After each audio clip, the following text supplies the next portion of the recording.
Sejam todos bem-vindos. Que dia maravilhoso, maravilhoso. E para completar, temos Dan Dicker, que é o presidente do Instituto de Jerusalém para a Segurança e Relações Exteriores, e o Príncipe Verde, Mossab Hassan Youssef. Sinto como se isso fosse uma reunião de família para mim. Eu conheço e amo essas duas pessoas de verdade, de todo o coração. Nós também te amamos. Mossab, você pode começar. E Jen, como hoje é diferente de junho de 2025,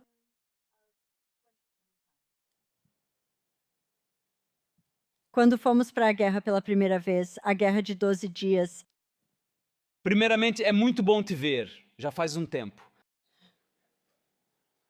Se não fosse por você, eu realmente não estaria aqui hoje. Sarah me ligou há alguns meses, nas primeiras 2 semanas da guerra, para saber como eu estava e se havia um abrigo próximo. Nos bastidores havia muito caos. Ela perguntou: onde diabos você está? Eu não podia mentir. Eu disse a ela: estou bem na fronteira entre o Irã e o Iraque, sob fogo da Guarda Revolucionária Iraniana. E você? eu estava em um quarto blindado. Sim. Tudo bem. Sobre a questão, a campanha, aquela guerra e esta campanha são completamente diferentes. A guerra de 12 dias foi uma operação de alto nível. Israel surpreendeu o inimigo. Israel estava bem preparado.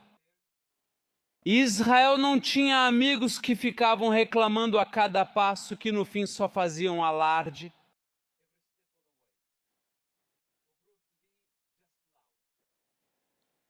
Na verdade, 12 dias Israel encurralou os ayatolás. Surpreendeu-os da maneira mais poderosa possível.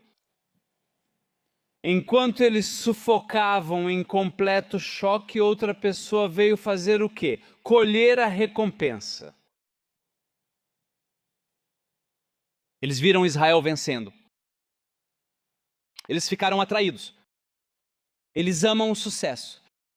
Eles não podem se dar ao luxo de fracassar. Eles pararam o que estavam fazendo e simplesmente vieram fazer parte do processo. Por quê? Porque a guerra de 12 dias foi uma operação militar de última geração. Isto é Israel. Israel estava preparado. Este aqui é caótico. Não é o plano de Israel 100%. E nós concordamos, mesmo que devêssemos ter terminado o trabalho há 1 ano. O 12º dia deveria ter continuado até o final.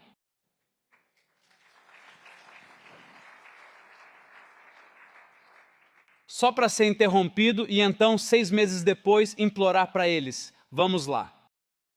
Agora você tomou sua decisão.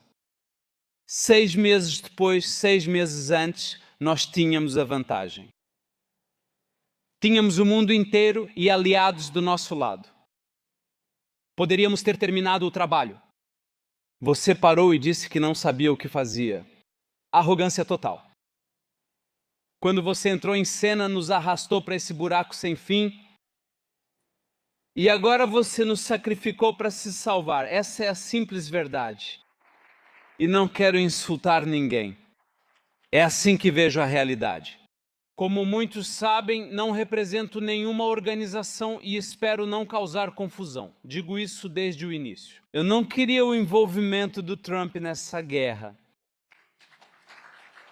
porque ele mais atrapalha do que ajuda. E como eu disse, eu só represento a mim mesmo. Eu só represento a mim mesmo. Ele não entende de guerra. E ele quer que Israel trabalhe de acordo com a agenda dele. E ele quer o Mossad. para estar pronto a qualquer momento. Quando tínhamos a vantagem, ele matou a oportunidade e nós não estávamos prontos. Ele se apressou. A ajuda está a caminho. Não é assim que funciona. Essa é a receita para um desastre. E eu vi isso chegando antes mesmo deles irem para a guerra. Mas de qualquer forma, quem é que vai para guerra nenhuma? Agenda? Quando você vai para a guerra, especialmente contra um inimigo tão poderoso, você não diz que quer terminar em 5 semanas. Ninguém vai para a guerra com data marcada.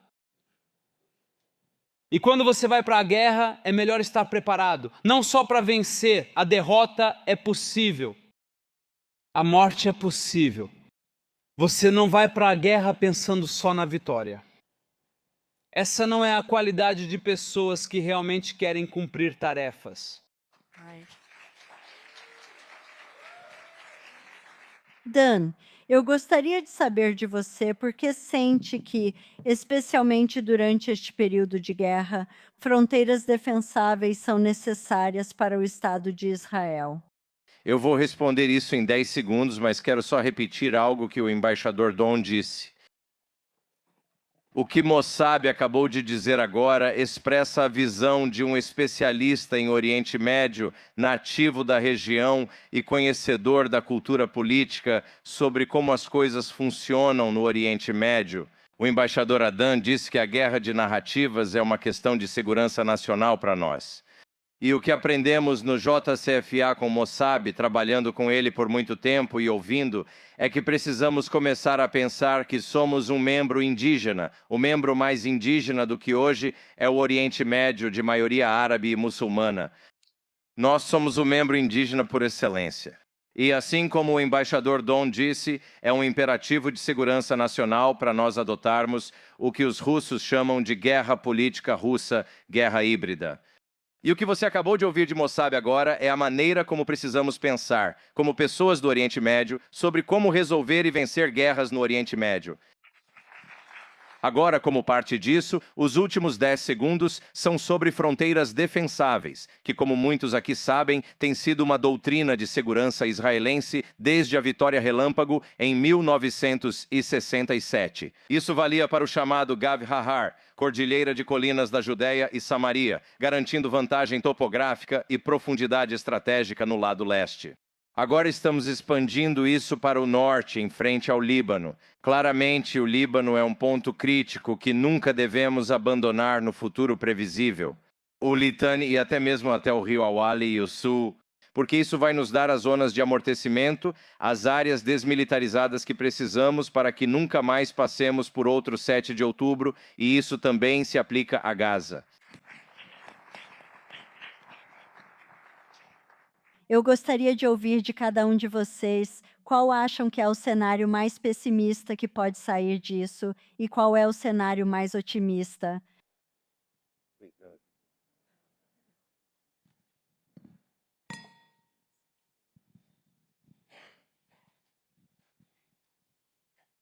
Para ser sincero com você, eu não estou nada otimista. Então, eu não tenho um cenário otimista, mas nós definitivamente podemos controlar o dano. O dano já foi feito, precisamos aceitar isso. Você sabe, o dano aconteceu em 7 de outubro. Não foi hoje e nem ontem. E desde então temos nos esforçado muito para restaurar a imagem, para apagar a vergonha do fracasso. Para aqueles que estavam dormindo e cujo trabalho era defender o povo de Israel. Eles fizeram escolhas ruins. Eles falharam com o povo. Eles não assumiram a responsabilidade pelo fracasso.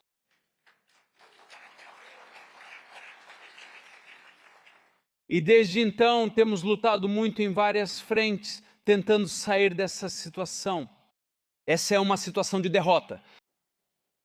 Se eu disser que vamos sair disso num futuro próximo como vitoriosos, estarei mentindo para você. A situação é muito difícil e cada vez mais pessoas estão se voltando contra a verdade, não apenas contra Israel, Eles estão do lado do sensacionalismo. Eles estão do lado do... Eles estão do lado da narrativa da moda, da narrativa de vitimização. E Israel, para eles, sejam eles figuras públicas ou formuladores de políticas, tomadores de decisão, Israel se tornou um passivo em vez de um ativo, mesmo que, na realidade, Israel seja seu maior ativo. Eles não estariam aqui. Eles não estariam nessa posição sem Israel. E agora eles querem apaziguar a fera e agradar a opinião pública. Então, parabéns, você vai ganhar as próximas eleições. Mas você acabou de sabotar a pedra angular, o principal pilar de toda a estrutura quando você se voltou contra Israel, especialmente quando ela está sangrando. Eu não acho que os árabes, os muçulmanos, os antissemitas, os anti-Israel tenham capacidade de aniquilar o Estado de Israel. Eu acho que isso é impossível. E Israel, como uma nação que sobreviveu inúmeras tentativas de aniquilação por quase 5.000 anos, sabe melhor do que qualquer outra nação que ainda está viva hoje como sobreviver. Esse é o primeiro ponto. Segundo ponto, em Israel todo mundo sabe lutar. Todo mundo? Não existe outra nação por aí que tenha a mesma habilidade, a mesma inteligência e o mesmo entendimento do que exatamente o inimigo quer. E deixe-me dizer isso claramente. A existência de Israel não é negociável e não depende de superpotências ou da opinião pública. E se continuarem encurralando Israel, serão eles que vão sofrer mais. Israel ainda não usou tudo o que tem. E Israel, de propósito, não expôs as armas avançadas que possui por um motivo muito importante. Não queremos que o inimigo saiba o que temos. Agora estamos só brincando. Então, essa é a mensagem clara para aqueles que pensam que podem aniquilar Israel. Por trás de Israel está a existência, está o Criador. Israel não é uma coincidência. Evito fazer isso. Desculpe pela resposta longa. Evito usar Deus, pois pode ter significado diferente para cada pessoa. Mas se acham que a sobrevivência de Israel... 5.000 anos é... coincidência. Eles precisam repensar.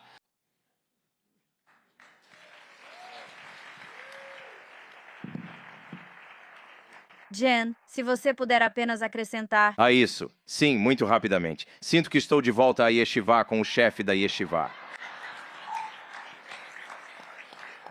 Moça, Não estão convidados para a festa. a maioria deles disse que ele é pessimista, mas eu meio que me sinto melhor comigo mesmo depois de tê-lo ouvido. E todos nós. Vou dizer rapidamente, pois estamos aqui para ouvir Mossab. No fim, me sinto muito otimista. Otimista por causa desses últimos 2 dias e meio, Alex e Janice. Esta é o grupo mais extraordinário de pessoas destes últimos 3 dias. Este é o futuro de Israel. Esta sala. E você sabe, muitos de nós mandamos nossos filhos lutar.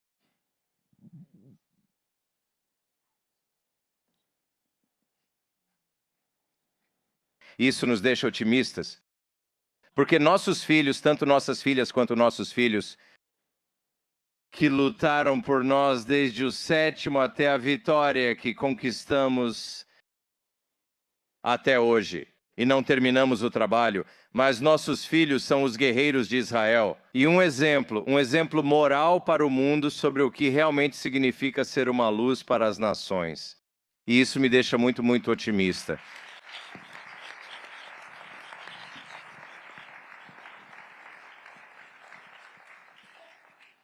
Nossos filhos e nossas filhas são os nobres heróis que estão carregando Israel nas costas. Há muito o que esperar do futuro. Ami Israel Shai.